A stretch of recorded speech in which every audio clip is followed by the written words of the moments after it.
Hello and welcome. My name is Margit Bantowsky. I am a Trillium Awakening teacher. And Trillium Awakening is a path that integrates consciousness, embodiment, and mutuality. I also have an Awakened Activism website and YouTube channel. And today I will be talking about the sacred unraveling in the context of whole being realization, which is one of the fundamental cornerstones of what I call awakened activism, is having a whole being realization, recognizing the self as infinite and finite simultaneously, and separate and not separate simultaneously. And sacred unraveling, the full term that we use in Trillium for that piece, is unraveling from fixing and seeking strategies. So there's a way in which we all resist some aspect, the core aspect of being consciously incarnated as humans. It's the rub between the infinite and the finite, the intuition that there's something much more than this, and yet somehow we're stuck here in this, as this, in these fleshy, vulnerable bodies. And all those attempts to escape that existential restlessness or confusion or discomfort, or the sense that something is just a little off. The sense that, like, if only X, Y, or Z, then I could relax. Then I think I could be happy, or I could be okay. The full title of the topic today is Sacred Unraveling, surrendering into the core paradox. So this unraveling process, it has to do with, I like to look at it as a steering wheel. Like I've got my hands on the steering wheel and I think I'm in control of my life. And if I do these practices, and if I organize things this way, and if I just fix myself or fix my husband or fix my environment or fix my business, then things will be okay. And the unraveling process is almost like life taking the fingers off the steering wheel to reveal this essential vulnerability of being, the way in which we actually have almost no control over anything, which is pretty threatening to the ego and to our mind. So what I want to offer you are 3 keys on how to engage this unraveling process, this slowly relaxing the fingers on the illusory steering wheel, so that that relaxation and surrender allows us to drop in to our wholeness of being, allows us to surrender into the unity of the field of being. And, it sounds easy when I put it in that sentence, but we have a lot of natural resistance to this natural process. So I'm going to walk you through an exercise and some journaling. So if you have a pen and paper handy, that would be great. If you happen to be watching this on the video, you can push pause and get a pen and paper so that you can join the journaling and give yourself however much time you want to do that. So let's begin by, first I'm going to guide you through questions and experience, and then I will summarize with the 3 keys.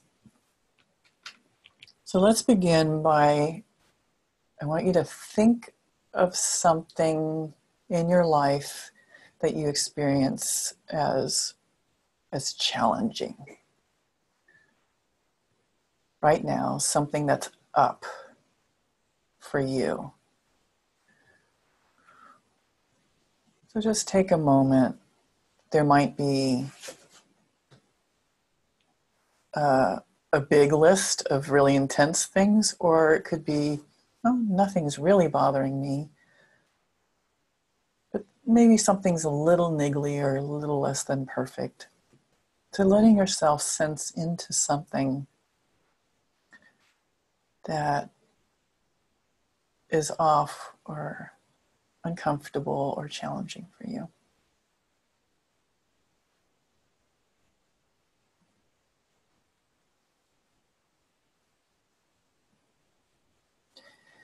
And as you think of, so choosing one and really let yourself think about it and feel about it. So noticing how your body reacts as you think about this issue.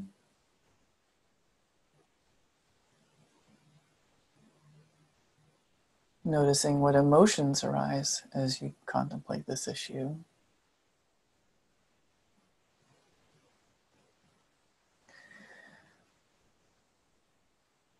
And now I'm going to invite you to do some journaling around it. Now that you've kind of anchored in on this challenge, I'd like you to write down your thoughts and feelings about it. Like,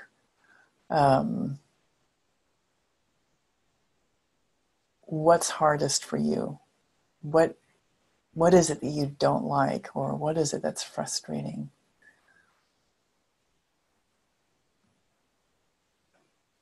So go ahead and take a minute or two to jot down your thoughts and feelings about this issue, what it brings up for you.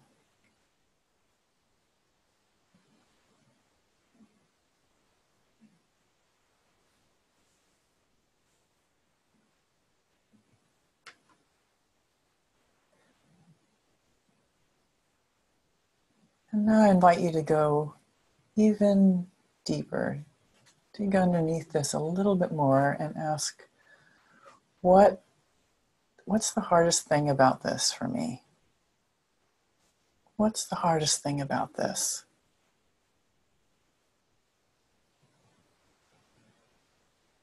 Take a minute or two, sense into that and do some journaling. What's the hardest thing about this for me?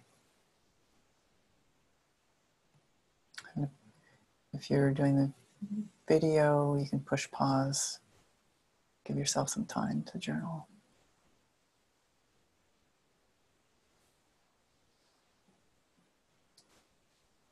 Just take another half a minute or so.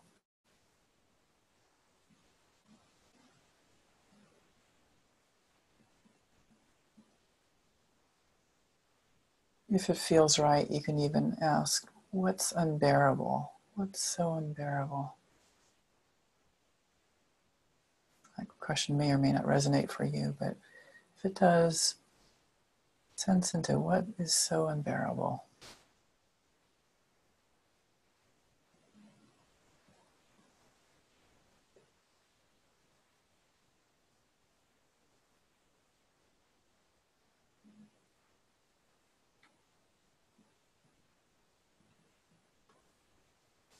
Go ahead and wrap up your last sentence. Finish writing your last sentence. And then I will invite you to sit back and close your eyes, and we're going to go from writing into a guided inquiry, guided meditation and inquiry. So just sitting comfortably, reconnecting with the question, what's the hardest about this for me, or what's so unbearable? And letting yourself feel it as much as you possibly can.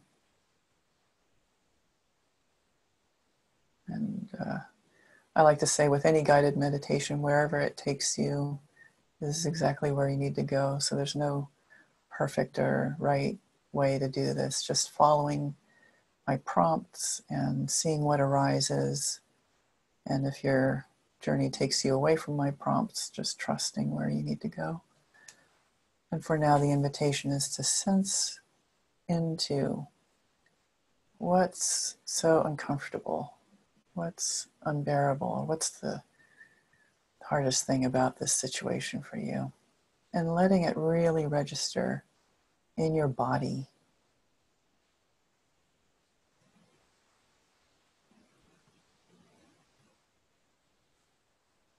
But just for a moment, not wriggling away, not fixing, not rationalizing, but letting yourself sense the undercurrent of discomfort.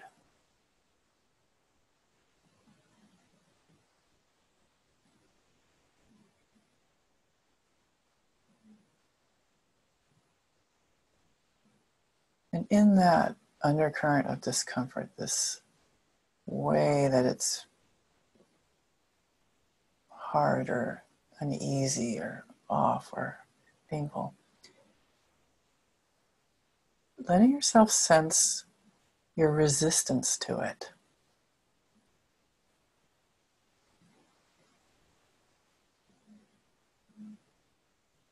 So there's the discomfort, and then there's something that's saying, yuck, I don't want this to be the way it is.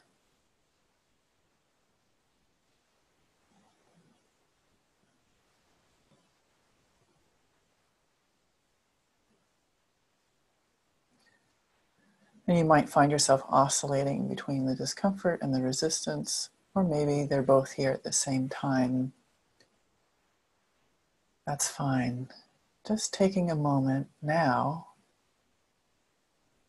to allow yourself to be as you are, the discomfort and the resistance, and to relax around it. Not changing anything, nowhere to go.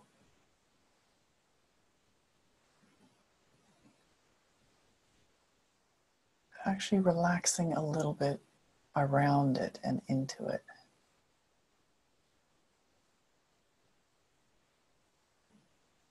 The no, the resistance, what's underneath that it's not wanting to touch this place.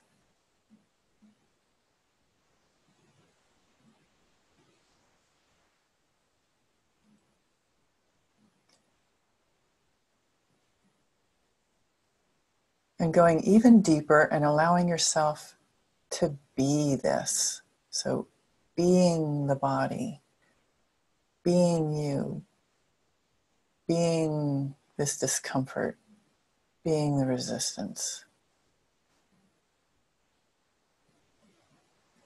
Fully inhabiting it.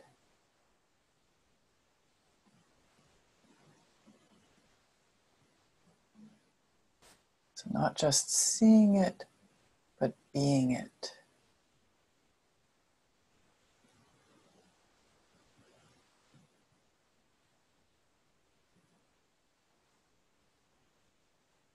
The big N-O, not this.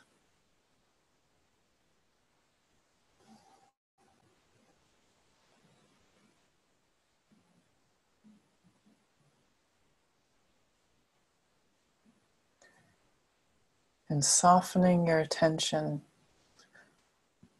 now wider than just your body and your being, but softening your attention so that it includes the room. In other words, your attention holds not only your body, but the space around the body at the same time. So being the body with this discomfort, this no, this unbearable thing, or the thing that's off, and the space at the same time. And noticing or finding a way to rest right here.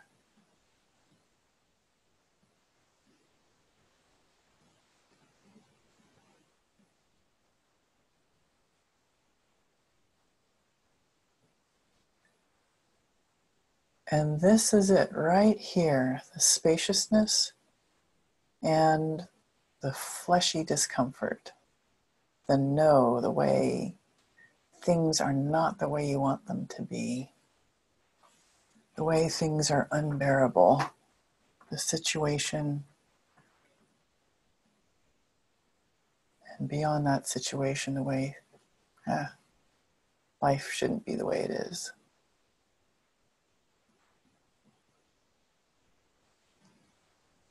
Or there's things about it should be this way. Or things about being human. It's like, no, it's just so uncomfortable here.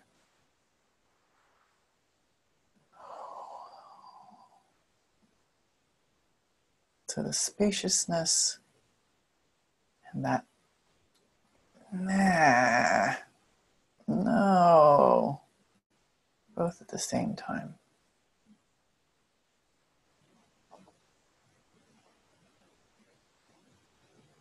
Nowhere to go.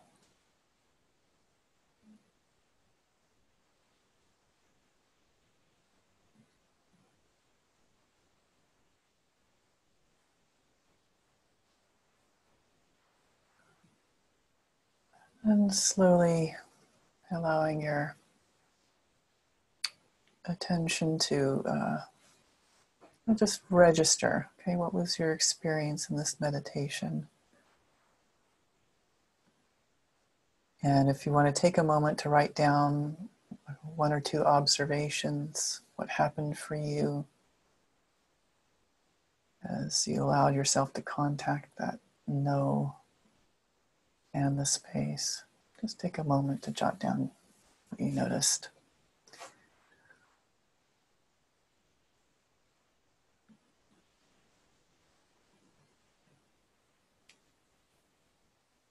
And take another 15, 20 seconds to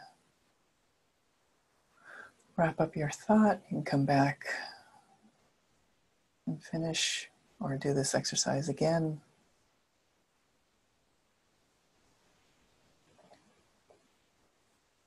So zooming back out again, what we just did was sensed into a situation that was uncomfortable for you, noticing the thoughts and belief patterns and feelings that get activated with that situation.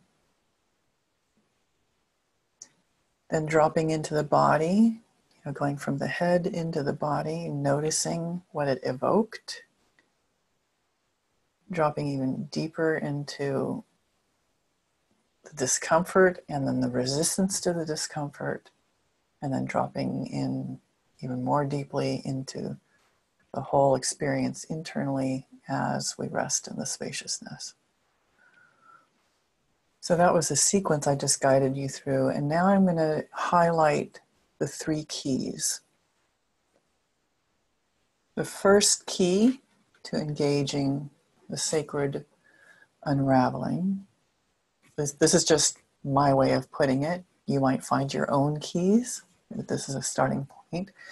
First key is attitude, which I haven't talked about yet, but I'm going to talk about now. So what allows us to ultimately do what we just did and drop in is this attitude that what happens to us happens for us. Another way of putting it, what's in the way is the way. So when we orient towards our life as the ultimate mystery school, then the lessons that life gives us are the stepping stones for our development and maturation, especially spiritually. So when we have the attitude that what happens to us happens for us, we may still resist what's happening, but we also may know, damn it, okay, I guess I got to turn towards this because it is my next step. The second key is Noticing the experience,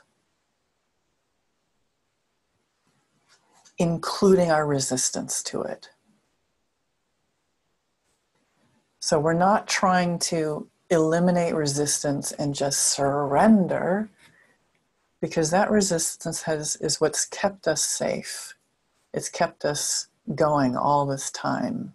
And we're slowly cultivating the capacity to bear, to make contact with the vulnerability of being incarnated in these fleshy, tender bodies in a world that we have no control over. So the second step is dropping into our experience as much as we can to make room for what's uncomfortable as best we're able, and to include our resistance, to meet the resistance, to meet the part of us that's saying, no, I just so don't want this to be the way it is, including I don't want me to be the way I am, I don't want my husband to be the way he is, I don't want the world to be the way it is. So the grief, the rage, the fear, whatever is evoked, and then just the way we're like, no, not that. So that's the second step, dropping into the experience and the resistance and softening around it. The third key is what I call seeing and being. So the reason I make this distinction is that you can be transcendent and witness the experience, but that's a bit dissociated, or we can be so imploded in our experience we don't have perspective, and that can actually be re-traumatizing. But when we combine awareness with embodiment, shifts happen. So seeing it and being it. What we did in this exercise is first we bead it and then open the awareness to include spaciousness so that we can see it and be it simultaneously. What I forgot to add in the meditation, I'm sorry for forgetting that, is adding compassion. So when we see it and be it, and being it almost like, oops, I'm probably making the audio bad by doing that. Put my hand on my heart, like being this with compassion, with self-kindness. That self-love is actually quite an alchemical lubricant, so to speak. So seeing, being with love helps us integrate what's in the way is the way, helps us integrate the next step. And that's the unraveling. That's how we cooperate with the sacred unraveling. Instead of escaping that discomfort and fixing it, and I'm going to fix my husband, or I'm going to fix me, or I'm going to fix the world, just dropping into the dimension of impossibility of this whole thing. And that slowly works our resistance to the point where we can relax into the whole beingness that we are. And then, of course, that continues to happen post-awakening. There's still ways being or life is taking my fingers off the steering wheel. But that's the nutshell. All right. May the force be with you. And may you be patient and kind to yourself with this process. All right.